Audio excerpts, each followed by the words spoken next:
Assalamualaikum, salam sejahtera, salam satu Malaysia. Saudara, terima kasih kerana memilih untuk menonton rancangan Titik Sentuhan terus bertindak pada hari ini.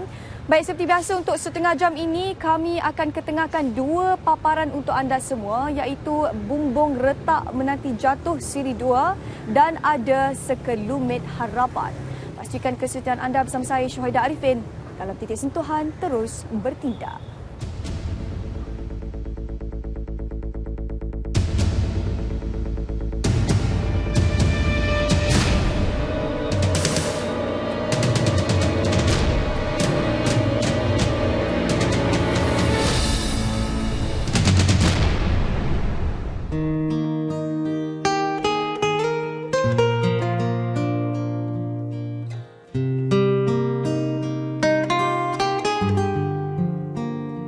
Pelbagai masalah perumahan awam, perumahan rakyat dan juga rumah pangsa yang sering kita dengari.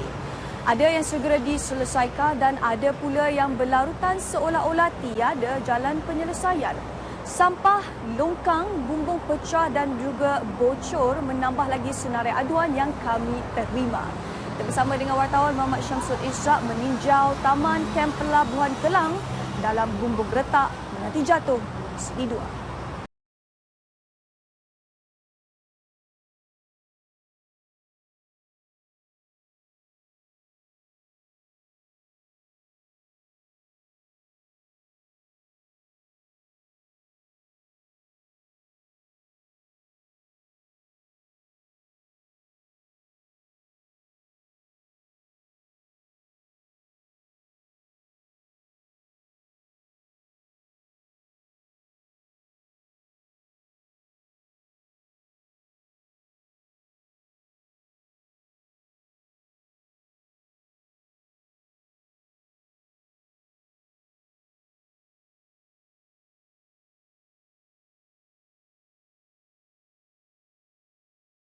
Taman Kem ni semua penduduk ni semua rumah tinggal dulu masuk di sini. Itulah selama 30 tahun flat ni saya duduk sini. Yang masalah pertama inilah bocor ni. Penduduk semua komplain bocor. Jadi saya pun tak ada tempat nak mengadu. Situ saya tengok titik sentuhan tu, inilah tempat saya boleh mengadu. Paling tepat saya mengadu. Jadi semua orang akan tahu.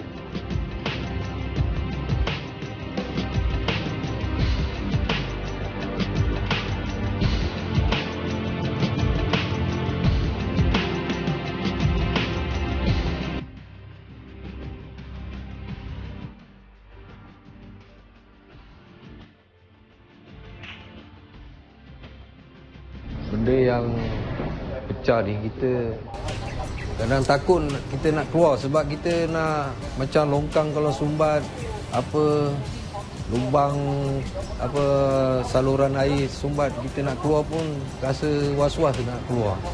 Bila kita nak keluar kita tengok baru kita tahu apa masalah kat atas tu. Sedihlah macam kita ni macam tak ada tempat nak mengadu pun tak ada dapat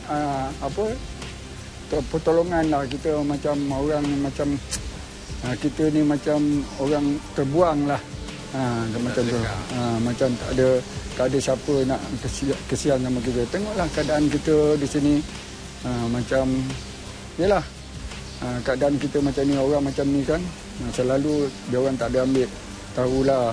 Tapi kita pun mengadu juga kawan-kawan macam ni, tapi tak ada dapat apa pun jawapan, tak ada dapat balasan. Terpaksa tanggung sendirilah. Tinjauan kali kedua oleh pihak RTM pada Ogos 2017 terpaksa dibuat. Tinjauan pada waktu itu mendapati bahawa bumbung kesemua blok tidak pernah diganti sejak 36 tahun yang lalu dan selepas dilanda ribut pada 2012, ianya rosak dan keadaannya menjadi semakin kritikal. Penduduk tidak dapat bertahan lagi. Ogos 2017, satu demonstrasi aman diadakan bagi menunjukkan rasa tidak puas hati mereka terhadap pembelaan yang tidak dilakukan terhadap kediaman mereka di Taman Kem ini. Penduduk juga merasa amat tertipu dengan segala janji-janji yang telah diberikan oleh pihak parti pakatan itu kerana setelah bertahun berlalu, pelbagai janji diungkap namun tiada perubahan pun yang berlaku di situ. Puan Aminah Jamaluddin yang tinggal di tingkat 4 blok ini memaklumkan satu pengalaman yang cukup menyedihkan. Pada satu hari, makcik pergi Johor. Balik-balik rumah makcik habis terbuka. Habis banjir. Air tak kira lah punya busuknya. Macam mana tu? Makcik pun dah tua, bukan muda lagi, dah 70 dah rumah. Nak turun pergi ke surau juga. Waktu masa ni kan kita dah wajib lah nak pergi ke surau kerana kita dah tua kan. Tapi masalah rumah ni yang takut sangat. Teruk pasal makcik atas sekali. Apa-apa hal atas sekali yang kena. Muhammad Syawal Sabtu menuntut janji yang telah dilaungkan parti pemerintah di kawasan itu sejak 2 penggal, yakni kira-kira 9 tahun yang lalu. Bukan 4 tahun, 2 penggal. 9 tahun yang tidak ada seorang pun menteri daripada Kerajaan Negeri Selangor turun memberikan peruntukan khas untuk membela nasib-nasib penduduk di sini. Malahan YB kita, Menteri Besar kita, YB Azmin Ali pun tidak pernah menjejakkan kaki di sini. Penduduk telah kemukakan permasalahan ini dari berbagai pihak kerajaan negeri, tapi sehingga sekarang kami gagal mendapat sebarang bantuan ataupun dana peruntukan untuk memperbaiki kerosakan yang ada. Muhammad Nazir Wahid, pengerusi Badan Jawatan Kuasa Bertindak Taman Kem, merasakan bagai sudah tak sanggup lagi tanggung azab tinggal di flat terbabit.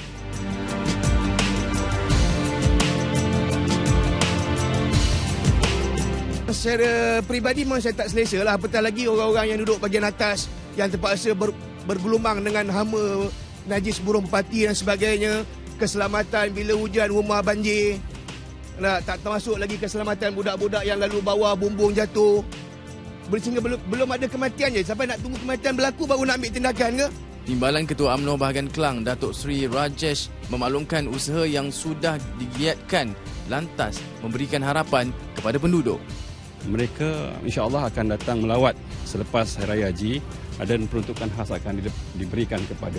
Tetapi saya khawatir juga apabila diberikan peruntukan ini, kerajaan negeri akan menggunakan kuasa mereka untuk menghalang pembaikan dan juga peruntukan yang diberikan oleh kerajaan persekutuan kepada kita. Bertitik tolak dari usaha yang telah dilaksanakan itu, akhirnya pada September 2017, kunjungan Tan Sri Haji Noh bin Omar KPKT ICU Putrajaya membawa berita gembira. Jadi untuk di sini, taman ini saja yang saya lawat, saya dah lihat sendiri, saya berikan kelulusan 5 juta. Berbanding kerajaan negeri bagi 500,000, nak minta balik keluar 20%, saya beritahu dengan penduduk, lupakanlah janji-janji kosong kerajaan negeri ini, kita bagi 5 juta dan juga surau, saya pergi semayang tadi, saya tengok cukup daif, saya diminta tadi 60,000 kalau saya luluskan, dan juga ni ada 500 unit. 500 unit rumah kawasan sini, padang dia tengok kecil, anak-anak muda nak main bola di mana. Jadi ini pun kita harap Majlis Perbendaharaan Kelang tidak akan ada halangan untuk kita membuat satu padang futsal berbumbung, kos lebih kurang 500,000 untuk kita beri peluang kepada penduduk di sini untuk mereka bermain, terutamanya anak-anak muda.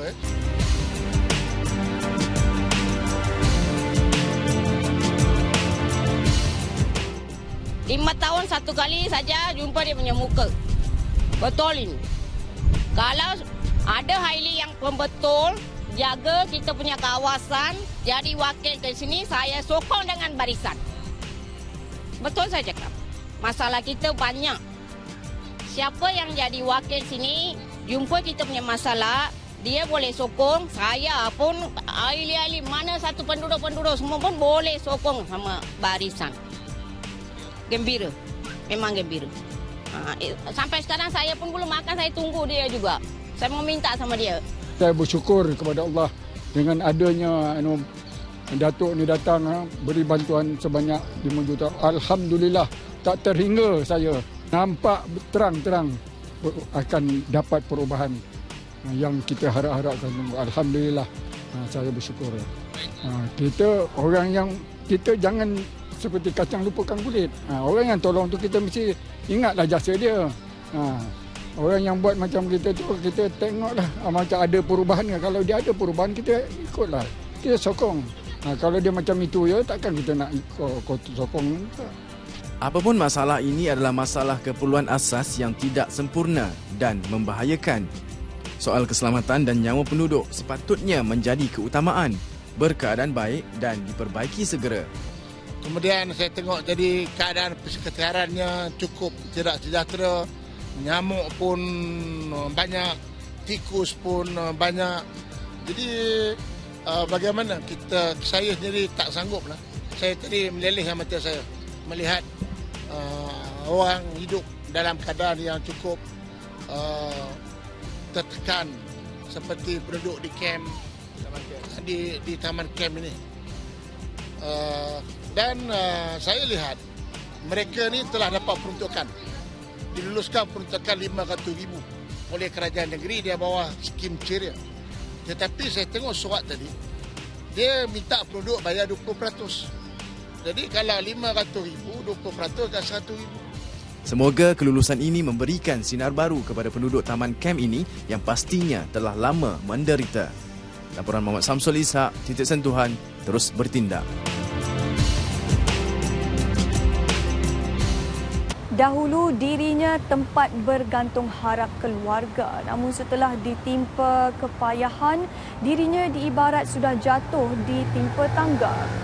Namun kehidupan harus diteruskan dan dia masih lagi cekal kerana anak-anaknya masih kecil, dan di sebalik kesusahan itu berdirinya seorang wanita yang masih setia memberikan semangat buat dirinya.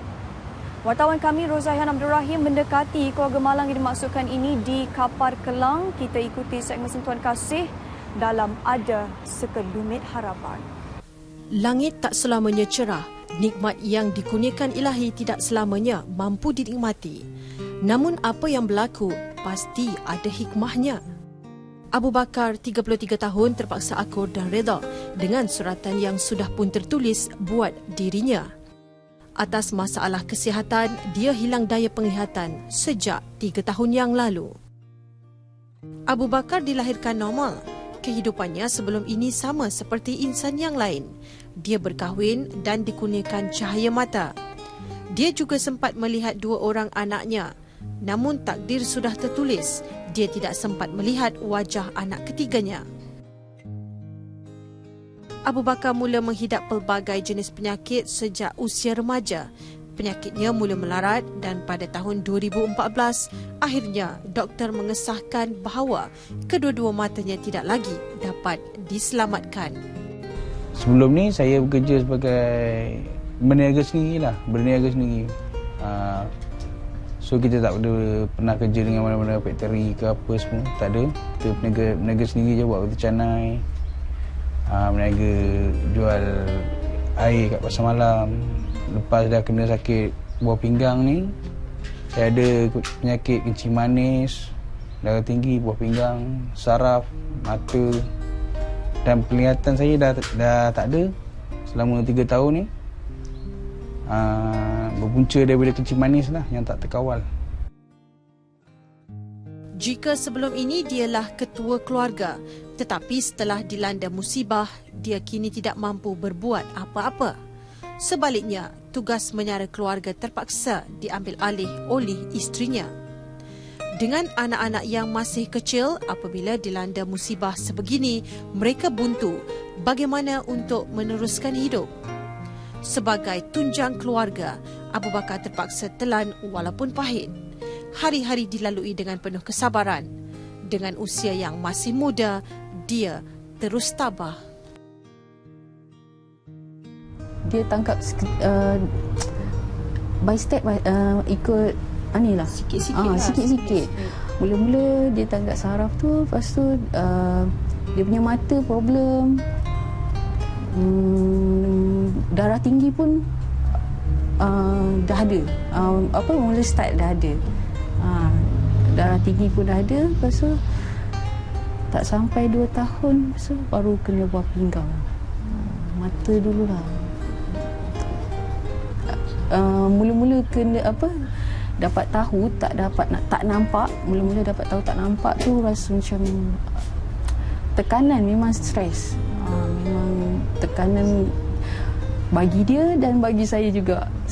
dia dah tak boleh nak cari rezeki lagi, dah tak boleh nak keluar bekerja. Memang rasa masa tu sedih kan. Abang dah tak boleh nak bekerja semua. Saya tak boleh nak tinggalkan, nak keluar bekerja pun tak boleh sebab ada anak kecil. Mereka sekeluarga terpaksa tumpang menetap di rumah ibu mertua Abu Bakar di Kampung Sementa, Klang. Hidup mereka sekeluarga ibarat kais pagi, makan pagi, kais petang, makan petang. Mujur ada ibu mertua yang bersimpati dengan nasib mereka sekeluarga. Di sinilah mereka menumpang teduh. Tanggungjawab Nurliza agak berat. Dia terpaksa membahagikan masa sebaik-baiknya untuk menguruskan keluarga. Bukan sahaja mengurus suami dan anak-anak, malah dia juga perlu menguruskan sepenuhnya abang kandung yang terlantar sakit. Saya terpaksa diuruskan oleh isteri saya lah sebab saya tak ada penglihatan semua. Nak memandu apa semua, saya dah tak boleh memandu semua. Jadi dia lah. Dia mandu. Dia di hospital pun untuk urusan ke hospital, ada appointment ke, pergi hantar anak sekolah pun buat memang dia semua. Beli barang, semua boleh kata 100% memang dia lah. Kita nak cakap tak cukup, tak boleh. Sebab kita kena cukup je. Sebab kalau kita fikir sangat benda ni, dia akan jadi macam tak cukup. Dalam kesempitan, rupanya masih ada sekelumit harapan buat keluarga ini. Lembaga Zakat Selangor yang dipertanggungjawab membantu dan memberi sokongan kepada golongan asnaf dan fakir miskin menghulur bantuan sedaya upaya buat keluarga malang ini. Abu Bakar seorang istimewa yang ada masalah penglihatan dan juga masalah kesihatan lain bersama seorang isteri dan 3 orang anak. Keluarga ini mula disantuni oleh Lembaga Zakat Selangor bermula tahun 2013 di mana pada waktu tersebut beliau bersama isteri dan seorang anak yang tidak bekerja dan mempunyai perniagaan kecil-kecilan. Tidak cukup pendapatannya untuk menampung keperluan keluarga. Di situ Lembaga Zakat mula membantu dengan bantuan-bantuan keperluan hidup dan juga ada hasrat untuk kebantuan modal. Abang ipar beliau adalah seorang istimewa yang terlantar sejak lahir, memerlukan pampers dan sebagainya. Kita memberi bantuan perubatan sepenuhnya kepada abang ipar beliau. Di situlah Lembaga Zakat Selangor menyalurkan bantuan kewangan bulanan kepada keluarga tersebut, bantuan makanan bulanan kepada keluarga ini. Kita juga memberi bantuan hari raya kepada keluarga Cik Abu Bakar dan juga bantuan pendidikan kepada anak yang bersekolah ini. Dan insya-Allah bantuan-bantuan ini akan diteruskan sehingga mereka keluar daripada asnaf, kategori asnaf fakir dan miskin satu hari kelak. Memandangkan Abu Bakar dan isteri masih muda serta anak-anak yang masih kecil, masih jauh perjalanan mereka. Mengambil tanggungjawab tersebut, Lembaga Zakat Selangor turut bertindak sebagai penyelamat keadaan bagi meringankan beban ditanggung mereka. Hakikat keluarga saudara Abu Bakar ini, beliau adalah keluarga yang terlalu muda dan mempunyai perjalanan yang jauh di mana anak sulung beliau baru dalam peringkat tadika. Dan dengan keadaan kesihatan saudara Abu Bakar, dengan kekekangan yang ada pada keluarga tersebut dari segi waktu, masa dan juga tenaga, banyak bantuan yang diperlukan oleh keluarga ini. Semua yang saya sebut tadi itu adalah hasil perancangan daripada Lembaga Zakat Selangor, tetapi perancangan ini tidak dapat dizahirkan jika tiada pengeluar zakat yang masih mempercayai Lembaga Zakat Selangor. Walaupun keluarga ini sudah dibantu oleh Lembaga Zakat Selangor, namun ia bukan alasan untuk mereka duduk goyang kaki sahaja. Berbekalkan kemahiran yang ada, mereka gigih mengusahakan perniagaan roti canai sejuk beku yang dibuat sendiri dari rumah. Dengan cara inilah sedikit sebanyak dapat membantu mereka sekeluarga. Kita jangan jadikan apa kekurangan kita ni sebagai satu kelemahan. Kekurangan kita ni kita jadikan sebagai apa yang kita tak ada tu boleh menyumbangkan kepada orang lain lah. Apa contoh kita ada kemahiran kan. So benda ni tak adalah kita nak mengharapkan bantuan orang. Sampai bila kita nak ambil orang? Kalau kata senang cerita lah, sampai bila kita nak jadi orang susah je kan. Saya ada kemahiran buat roti canai. Kira yang ni daripada kecil lah saya belajar dengan arwah ayah dulu. So yang itulah saya manfaatkan dengan isteri saya buat untuk tambah-tambah pendapatan sikit. Kalau saya buat seorang, hanya boleh untuk undi 3 kilo, lebih kurang sikit lah. Dapat pun tak dapat banyak, dalam 75 biji je. Memang susah sebab saya kena buat semua seorang, tebar pun seorang. Tenaga yang masa tu memang kekangan masa lagi limit lah, dengan nak pergi hantar suami pergi dialisis, nak jaga nak ambil anak sekolah semua, memang kekangan itulah. Yang bantuan yang akan kita salurkan dalam masa terdekat ini adalah berkenaan dengan rumah beliau. Rumah ini adalah rumah ibu kepada isteri Cik Abu Bakar, tapi rumah ini dalam keadaan daif. Kita akan berbincang dengan ibu mertua beliau untuk memberi surat kebenaran anaknya memiliki rumah ini, dan kita akan mula membaik pulih supaya rumah ini menjadi tempat yang lebih selesa. Tiada niat mereka untuk meminta-minta, tetapi tidak salah rasanya sekiranya anda yang prihatin ingin menghulurkan sumbangan. Bolehlah berbuat demikian dengan menghubungi terus keluarga ini dengan menghubungi nombor talian yang tertera di kaca televisyen anda. Puan, terima kasih kepada semua yang membantu, terutamanya Lembaga Zakat Selangor. Memang banyak sangat bantu saya. Daripada segi saya nak buat dialisis apa semua, dia taja. Bukan murah dialisis ni, mahal. Dialisis juga dia bayar you? Ya, betul. So belanja saya untuk saya seorang ni pun memang mahal lah. Ucapan terima kasih kepada especially mak lah yang banyak bantu daripada kami kahwin lagi, daripada awal sakit lah, awal suami sakit, mak yang paling banyak bantu kami duduk kat rumah ni semua. Lepas tu kepada Zakat Selangor, pengeluar zakat, terima kasih banyak-banyak kepada individu yang banyak ada yang membantu kami sedikit sebanyak. Terima kasih banyak-banyak. Rozaihan Abdul Rahim untuk Sentuhan Kasih. Baik saudara, sekian dulu pertemuan kita untuk hari ini dan kami berharap agar dua paparan sebentar tadi dapat memberikan manfaat untuk anda semua. Baik, anda juga boleh menjadi sebahagian daripada keluarga kami dengan menyalurkan sebarang isu ataupun maklumat ke talian 03-2282-4420 seperti yang tertera, ataupun terus saja ke Facebook kami di @sentuhan TV1. Kami dengar, kami kupas dan kami paparkan terus kepada anda. Saya Syuhaidah Arifin. Sehingga berjumpa lagi.